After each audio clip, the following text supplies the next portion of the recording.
Hi, this is Ranjit Pandey. Welcome to B for biology. और आज हम देखेंगे ऑटोट्रॉपिक मोड ऑफ न्यूट्रिशन। और जैसा कि हम लोगों ने पहले चर्चा किया था प्रीवियस वीडियो में कि ऑटोट्रॉपिक मोड ऑफ न्यूट्रिशन वैसे ऑर्गेनिज्म को रिप्रेजेंट करता है जो फूड सिंथेसाइज करते हों, और एग्जाम्पल हम लोगों ने देखा था कि most of the green plants autotrophic mode of nutrition को एक्सप्रेस करते हैं। It is a mode of nutrition in which organisms prepare their food or synthesize their food by getting inorganic substances or inorganic material from their surroundings with the help of sunlight। जो हम लोगों ने example देखे थे इसके, उसमें मैंने बताया था कि जो इसके एग्जाम्पल हैं वो ग्रीन प्लांट्स हैं और बैक्टीरिया हैं। तो इस तरह से हम लोग कह सकते हैं कि इसे प्लांट न्यूट्रिशन के रूप में हम लोग पढ़ेंगे। और जब प्लांट की बात आती है तो एक तरीका मैं बता रहा हूँ याद करने का। आप कह सकते हो कि P3 याद करेंगे आप तो आपको बहुत सी इंफॉर्मेशन इसके बारे में मिल जाएगा। P किसके लिए है? तो first P is stand for plants. वैसे तो ग्रीन प्लांट्स में ही होते हैं, लेकिन प्लांट्स को मान लो आप कि प्लांट्स जो हैं वो ऑटोट्रॉपिक नेचर के होते हैं। दूसरा, प्लांट्स किसके लिए? तो फोटोसिंथेसिस के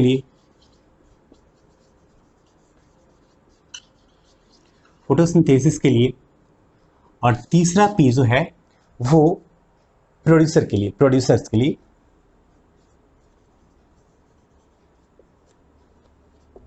के लिए। तो आपने देखा कि प्लांट जो हैं, उनमें जो न्यूट्रिशन होती है वो ऑटोट्रॉपिक न्यूट्रिशन होती है। किसकी? क्योंकि वो फोटोसिंथेटिक होते हैं।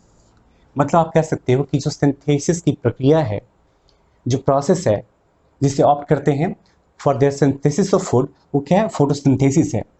और क्योंकि ये ऐसे पहले ऑर्गेनिज्म हैं और ये पहली वो प्रक्रिया है जो कि पूरी बायोटा जो है उसको फूड प्रोवाइड करती है, तो आप इसे प्रोड्यूसर्स भी कहते हैं।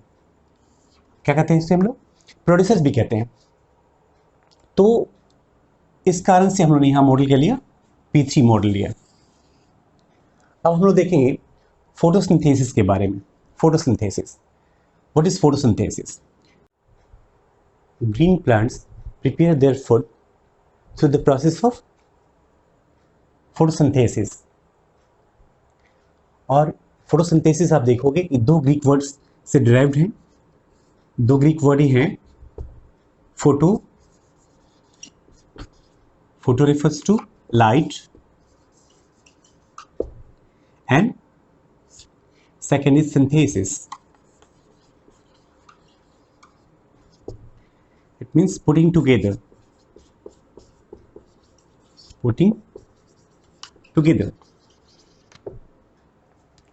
तो आपने देखा कि जो फोटोसिंथेसिस प्रक्रिया है, इसके द्वारा ही फूड सिंथेसाइज करते हैं प्लांट। और ये जो प्रक्रिया है ये संपन्न कहाँ होती है?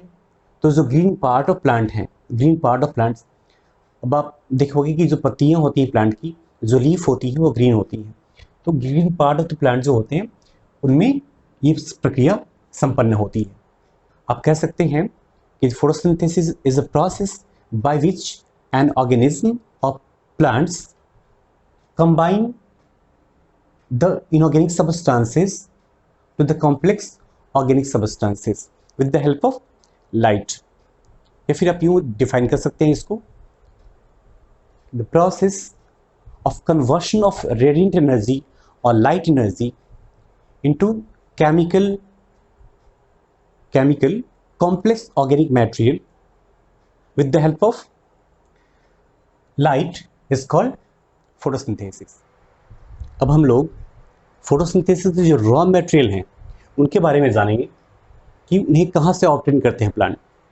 तो जैसे कि देखिए, हम लोग पहले जो सबसे इम्पॉर्टेंट रॉ मटेरियल था वो था CO2, कार्बन डाइऑक्साइड। तो नेचुरल सी बात है, कार्बन डाइऑक्साइड जो है वो प्लांट जो हैं वो एटमॉस्फेयर से लेंगे, एटमॉस्फेयर से लेंगे। एक्वेटिक प्लांट जो होते हैं, एक्वेटिक प्लांट वो कहाँ से लेते हैं? वाटर से लेते हैं।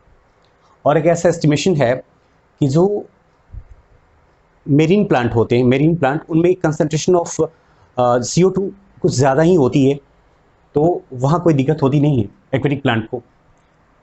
दूसरा जो वाटर है, इनका एब्जॉर्प्शन होता है सॉइल से, सॉइल से एब्जॉर्ब करते हैं plant by the process of simple diffusion, आप उसे ऑस्मोसिस कहते हो।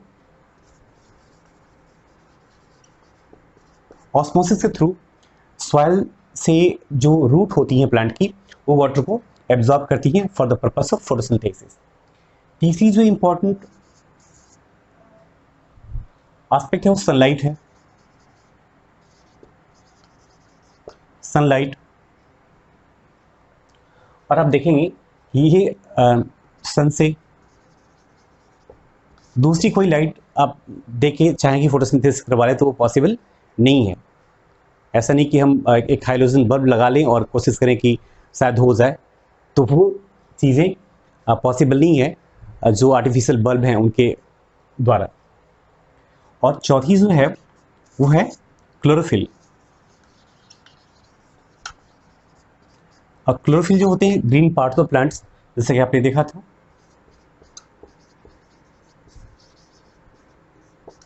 ग्रीन पार्ट्स ऑफ प्लांट, ये आप ग्रीन पार्ट्स में आप जो स्टेम होंगे ग्रीन, वहाँ भी पॉसिबिलिटीज़ है, और यूजुअली जो लीव्स होती हैं वहाँ तो होती ही होती है। तो ये चार जो रॉ मटेरियल्स हैं वो एटमॉस्फेयर से, लेकिन हाँ एटमॉस्फेयर से कैसे, एटमॉस्फेयर से ये कैसे गेन किए जाएंगे, तो मैंने एक इमेज बना के यहाँ रखा हुआ है। ये आप देख रहे हैं स्टोमाटा का इमेज बनाया हमने। यहाँ क्लोज स्टोमाटा है ये, और ये ओपन स्टोमाटा है। और जो एक्सचेंज ऑफ गैसेज होती हैं वो इन्हीं के थ्रू होती हैं, वो ऑक्सीजन की हो for the purpose of respiration, या फिर CO2 की हो for the purpose of photosynthesis. जिस पर्पस से भी एक्सचेंज ऑफ गैसेज होंगी वो इन्हीं के थ्रू होंगी। और स्ट्रक्चर में आप देख रहे हैं कि दो गार्ड सेल्स हैं, दो गार्ड सेल्स हैं जो बाहर से एपिडर्मल सेल से घिरे हुए हैं। यहाँ भी दो गार्ड सेल्स हैं जो एपिडर्मल सेल से घिरे हुए हैं, लेकिन यहाँ पर क्लोज्ड है। ये ओपनिंग देखेंगे कि बिल्कुल ही नहीं दिख रही है यहाँ पर, जबकि यहाँ पे ओपनिंग जो स्पष्ट है, और इसे हम स्टोमाकल पोर के रूप में जानते हैं। अब ये रेगुलेट कैसे होते हैं, ये जो ओपनिंग है वो कैसे रेगुलेट होती है, इसको जानना है, तो इसे आप हर क्लासेस में जानेंगे। वैसे टर्जिडिटी मानते हैं हम लोग, जो टर्जिडिटी होती है उसके थ्रू गार्ड सेल्स जो हैं उनकी ओपनिंग रेगुलेट होती है, ये क्लोज्ड होते हैं और ओपन होते हैं। तो आपने देखा कि turgidity of the guard cells control the opening and closing of the stomata, ये काफ़ी बड़ा रोल प्ले करते हैं। वैसे इसके लिए दो थ्योरीज हैं जो कि इसकी संपूर्ण व्याख्या करती हैं। एक है शुगर कंसंट्रेशन थ्योरी और दूसरी है पोटेशियम आयन कंसंट्रेशन थ्योरी। एक है, आपको आगे की क्लासेस में मिलेंगे, ये शुगर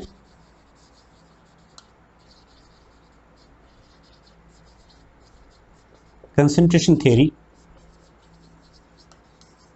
और दूसरा है पोटेशियम आयन कंसंट्रेशन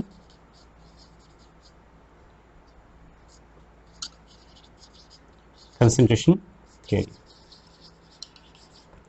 तो ये दो थ्योरी हैं जो कि आप हर क्लासेस में पढ़ेंगे। अभी हम लोग देखेंगे साइट ऑफ फोटोसिंथेसिस। और जैसा कि जानते हैं हम लोग कि ग्रीन पार्ट्स ऑफ प्लांट जो होते हैं वो इन्वॉल्व होते हैं फोटोसिंथेसिस में। तो क्या सारे के सारे ग्रीन पार्ट सचमुच फोटोसिंथेसिस करते हैं? नहीं। आप देखोगे कि जो लीफ है, लीफ का वही पार्ट फोटोसिंथेसिस में पार्टिसिपेट करता है जहाँ पर क्लोरोप्लास्ट होती है। अब देखेंगे हम कि क्लोरोप्लास्ट कहाँ होती है, क्लोरोप्लास्ट कहाँ होगी आखिर? तो जो अपर और लोअर एपिडर्मिस होती है लीफ की, उनमें क्लोरोप्लास्ट होती नहीं है। अगर हम गार्ड सेल को छोड़ दें तो आपने देखा गार्ड सेल का स्ट्रक्चर देखा था इसके पहले वाले बोर्ड वर्क में कि वहाँ पर जो ग्रीन कलर के गार्ड सेल्स में जो पैसेज थे वो क्या थे, क्लोरोप्लास्ट थे। यहाँ पर मेसोफिल सेल्स होती हैं जो 20 की लेयर अपर और लोअर एपिडर्मिस को छोड़ के उसमें ये पाई जाती हैं।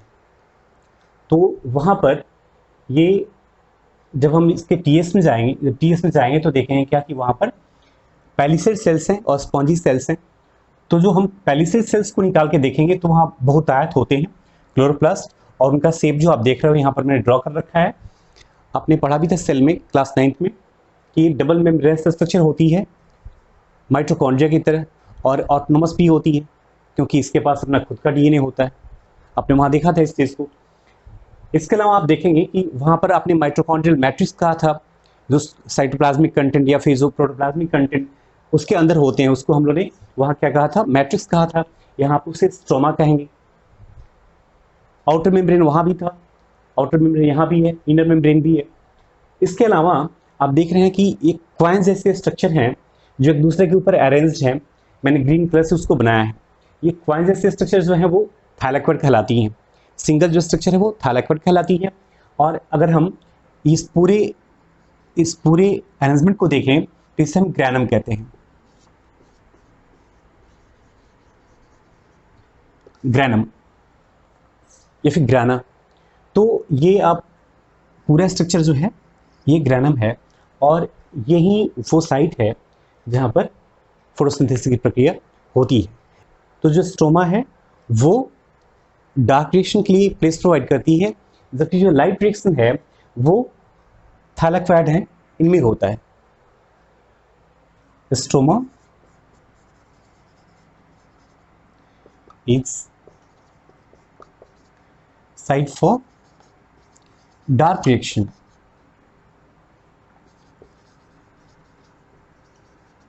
while thylakoid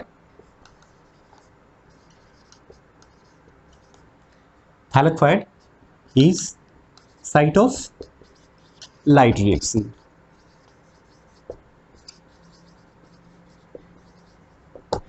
पूरी फोटोसिंथेसिस में जो कार्बन डाइऑक्साइड होते हैं उनका रिडक्शन होता है ग्लूकोज के फॉर्म में, और जो वाटर मॉलिक्यूल होते हैं वो ऑक्सीडाइज होते हैं जिससे कि ऑक्सीजन लिबरेट होता है। काफ़ी कॉम्प्लेक्स रिएक्शंस हैं जिनके थ्रू ये संपन्न हो पाता है। और इस पूरी सीरीज ऑफ रिएक्शंस को दो पार्ट में हम लोग पढ़ते हैं। पहला है लाइट रिएक्शन,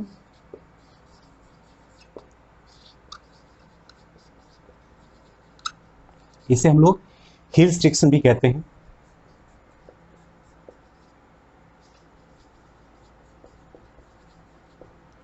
और दूसरा है dark reaction.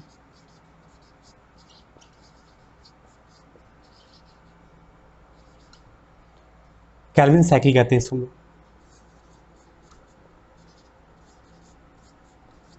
So light reaction is a light dependent reaction which make use of the light energy. और इसे सबसे पहली बार रॉबिन हिल्स ने बताया था इसके बारे में 1937 में बताया, और इस कारण से इसे हम लोग हिल्स रिएक्शन भी कहते हैं, लाइट रिएक्शन और हिल रिएक्शन। रॉबिन हिल के नाम पर इसका नाम हिल रिएक्शन पड़ा। इसमें जो प्रक्रियाएं होती हैं, जो चेन ऑफ रिएक्शन होते हैं, वो सभी के सभी थैलेक्वाइड के मेम्ब्रेन पे होते हैं, थैलेक्वाइड मेम्ब्रेन के ऊपर होते हैं। अब पूरी रिएक्शन को हम लोग 4 स्टेप्स में डिवाइड करते हैं। पहला जो स्टेप है absorption of light by the chlorophyll.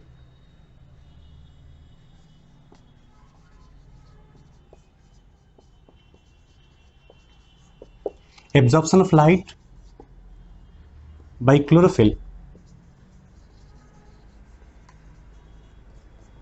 यहां पर क्लोरोफिल जो होती हैं वो फोटॉन्स को फोटॉन्स को रिसीव करके और इनके जो इलेक्ट्रॉन हैं सो ग्राउंड स्टेट से एक्साइटेड स्टेट में आ जाते हैं। यहाँ गौर करेंगे कि जो क्लोरोफिल लाइट को एब्जॉर्ब करेंगे और डिफरेंट वेवलेंथ के होंगे, और यहाँ पर जो कुछ इलेक्ट्रॉन एक्सेप्टर होते हैं जैसे कि एडीपी और NADP, nicotinamide adenine dinucleotide phosphate, वो क्या करते हैं कि हाई एनर्जी इलेक्ट्रॉन जो होते हैं उनको एक्सेप्ट करते हैं, रिसीव करते हैं। जो सेकेंड फेज है वो है photolysis of water. Photolysis of water, और जैसा कि आप नाम देख रहे हैं फोटोलाइसिस ऑफ वाटर, फोटोलाइसिस जो टर्म है ये दर्शाता है lysis is use for the break down and photon for the light. यहां दिखा रहा है कि लाइसिस ऑफ वाटर और breaking of water through the photons.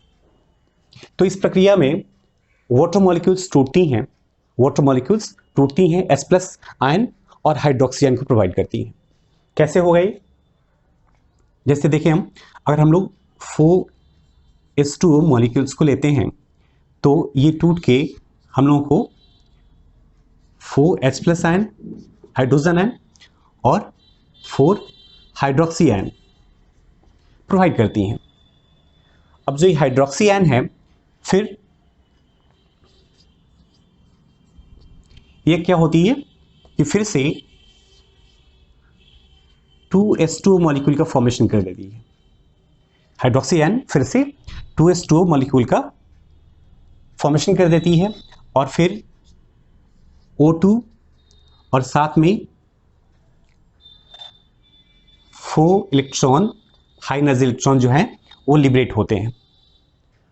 इस तरह से जो कंप्लीट आउटकम्स है इस पूरी प्रक्रिया का कंप्लीट आउटकम्स है वो क्या है? तो 4H2O हम लोगों ने यूज किया तो 2 तो प्रोडक्ट के रूप में निकल गया, मतलब 2H2O इन्वॉल्व हुआ कंप्लीटली, और जो प्रोडक्ट हुआ वो क्या हुआ? तो प्रोडक्ट यहाँ पे आप 4H प्लस आयन देखेंगे हाइड्रोजन आयन और साथ में O2 और ये जो एनर्जी आप देख रहे हैं ये, तो ये आउटकम्स हो गए। अब इसे समराइज करेंगे, आप इसे कैसे बनाएंगे आप इसे? तो आप इसे देखेंगे कि 2H2 आपने यूज किया 2H2, अब मैंने इसलिए 2H2 लिखा क्योंकि 2H2 आपको आउटकम्स के रूप में प्रोडक्ट के रूप में निकल गए हैं। तो नेट जो चेंजेस है वो किसका हुआ है? 2H2 का हुआ है। ये टूट के क्या प्रोवाइड कर रही हैं? तो ये प्रोवाइड कर रही हैं 4H प्लस आयन और साथ में ऑक्सीजन और फिर ये हाई एनर्जी इलेक्ट्रॉन। अब जो ये आप देख रहे हो ऑक्सीजन, ये ऑक्सीजन कुछ तो प्लांट के रिस्पिरेशन में यूज हो जाते हैं, कुछ तो प्लांट खुद अपने रिस्पिरेशन के लिए यूज कर लेता है, और कुछ तो बच जाते हैं वो एटमॉस्फेयर को कंट्रीब्यूट किए जाते हैं, क्योंकि एटमॉस्फेयर से ही CO2 गेन करता है प्लांट, तो उसको वो कंट्रीब्यूट करता है टू द एटमॉस्फेयर। और जो आप ये इलेक्ट्रॉन देख रहे हैं हाई एनर्जी इलेक्ट्रॉन, ये फिर फर्दर आगे इलेक्ट्रॉन ट्रांसपोर्ट चेन में चले जाते हैं। ये जो इलेक्ट्रॉन है ये कहां जाएंगे? इलेक्ट्रॉन ट्रांसपोर्ट चेन में चले जाएंगे। तीसरी जो स्टेप है वो है रिडक्शन ऑफ ADP।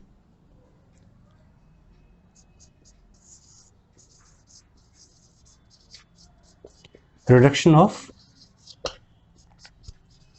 NADP। इसमें जो NADP है ये हो गया निकोटिनामाइड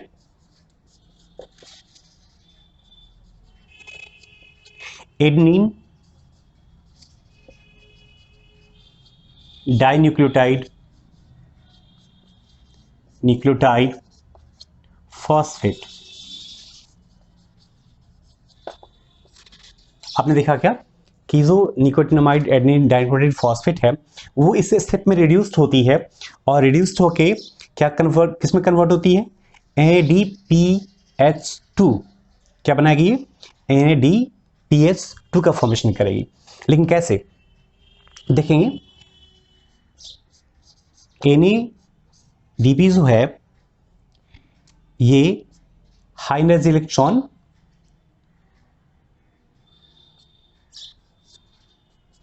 और साथ में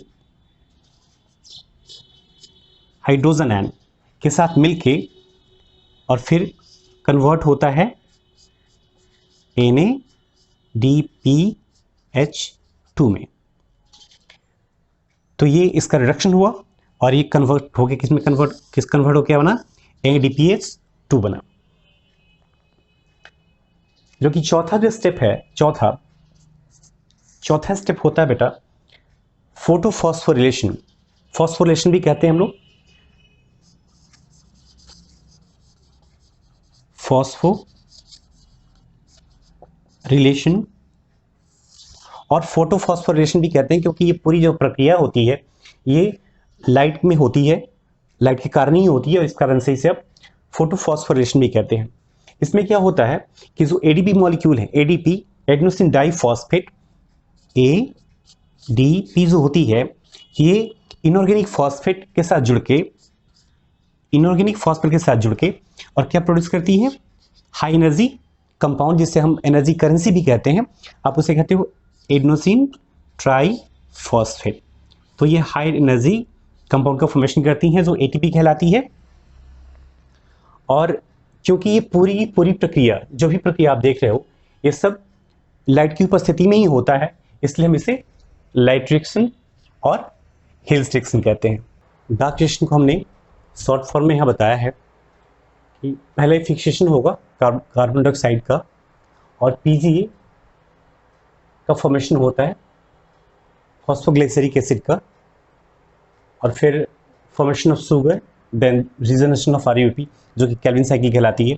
इसको हमने समराइज कर दिया रिएक्शन में, यहाँ फाइनल रिएक्शन दिया है मैंने कि 6CO2 और 6 RUBP जो है 18 ATP और 12 NADPH2 इन्वॉल्व होती हैं इसमें, और फिर जो प्रोडक्ट होता है वो कार्बोहाइड्रेट होता है।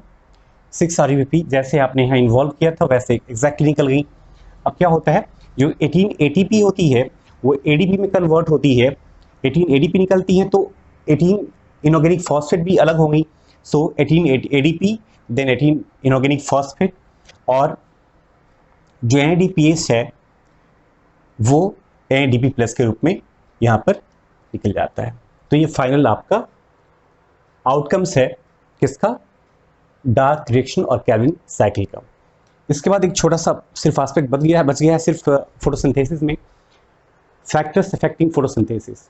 और आप देखोगे कि जो फैक्टर्स हैं उसमें टेम्परेचर है, लाइट है, वाटर की अवेलेबिलिटी है ना, ये सारे फैक्टर्स हैं जिनकी अवेलेबिलिटी काफ़ी हद तक फोटोसिंथेसिस के लेवल को अफेक्ट करती है। तो आज के इस टॉपिक में इतना ही, मिलते हैं हम लोग नेक्स्ट टॉपिक में हेटेरोट्रॉपिक मोड ऑफ न्यूट्रिशन के साथ। Thank you for watching.